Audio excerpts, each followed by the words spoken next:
Hi, this is Candice Hughes, and I'm here in celebration of Banned Books Week.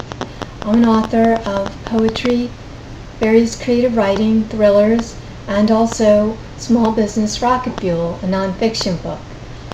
And in recognition of the week, I wanted to read a little bit from one of my favorite books, Orlando by Virginia Woolf.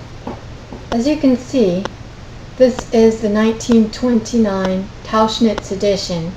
This book would have been given out in train stations in Europe as people were traveling and needed something to read. And as you can see at the very bottom of this edition in black print, it says not to be introduced into the British Empire. I wanted to read a little bit starting from the beginning of the book, chapter 1. Orlando. He, for there could be no doubt of his sex, though the fashion of the time did something to disguise it, was in the act of slicing at the head of a Moor, which swung from the rafters. It was the color of an old football, and more or less the shape of one, save for the sunken cheeks and a strand or two of coarse, dry hair, like the hair on a coconut.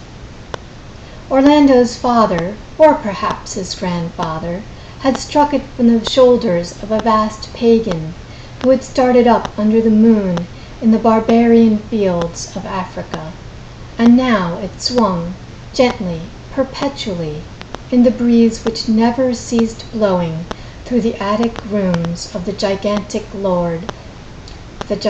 house of the Lord who had slain him. Orlando's fathers had ridden in fields of asphodel, and stony fields, and fields watered by strange rivers. And they had struck many heads off many colors of many shoulders, and brought them back to hang from the rafters. So too would Orlando, he vowed, but since he was 16 only, and too young to ride with them in Africa and France, he would steal away from his mother and the peacocks in the garden and go to the attic room, and there lunge and plunge and slice the air with his blade.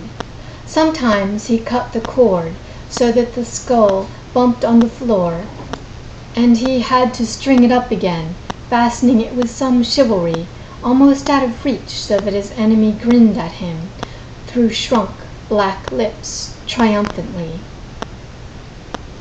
That's the end of my reading.